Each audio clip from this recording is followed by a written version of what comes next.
Considérons les 8 premiers chapitres des Romains comme base pour notre étude de la vie chrétienne.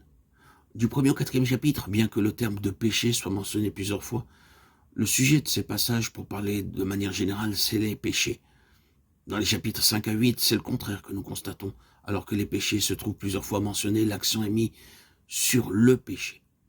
Dans la première partie, il est question des péchés que j'ai commis devant le Dieu, et dans la seconde partie, il s'agit de la découverte du principe du péché agissant en moi.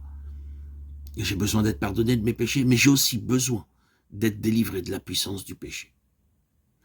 L'Épître aux Romains ne nous enseigne pas que nous sommes des pécheurs parce que nous commettons des péchés, mais que nous péchons parce que nous sommes pécheurs. Nous sommes pécheurs à cause de notre nature, et non pas seulement à cause de ce que nous faisons.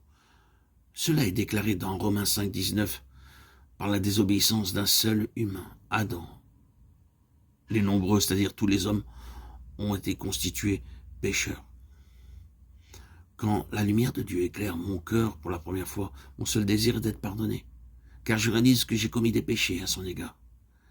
Mais lorsque j'ai expérimenté le pardon des péchés, je fais une nouvelle découverte. Je découvre le péché, je réalise que j'ai une nature qui pêche. Il y a une inclination intérieure qui tend vers le péché. Il y a une force intérieure qui m'attire vers le péché. Et lorsque cette puissance se manifeste, je pêche. Je peux rechercher et trouver le pardon, mais cependant je pêche de nouveau. Ma vie se circonscrit alors dans un cercle vicieux. Le péché, le pardon et de nouveau le péché.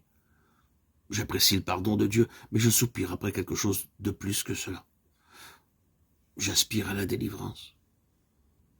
Nous avons besoin de pardon à cause de ce que nous avons fait, mais nous avons surtout besoin d'être délivrés de ce que nous sommes. Dans les Romains du 1er au 8e chapitre, 2 aspects du salut nous sont présentés. Les chapitres 1 à 4 de l'Épître traitent du pardon des péchés, de la justification, et la base du pardon, c'est le sang. Le sang est pour l'expiation.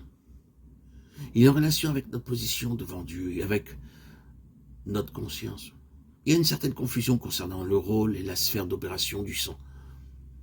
On entend souvent la prière suivante: Seigneur, lave mon cœur de tout péché par ton sang.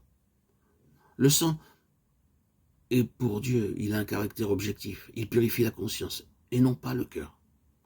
Quand nous péchons, notre conscience nous condamne, mais à cause du sang répandu, elle est dégagée de l'emprise du péché.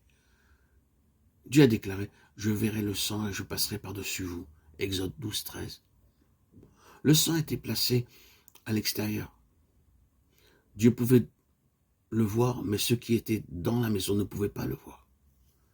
Ainsi donc, de manière objective, le sang nous délivre de la puissance de l'ennemi, car il traite les péchés, il enlève la base de toute accusation à notre encontre.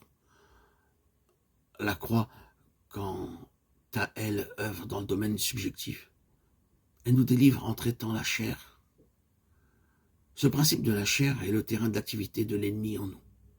Le sang efface mes péchés, mais ne peut pas ôter mon vieil homme. J'ai besoin de la croix pour crucifier le moi qui pêche.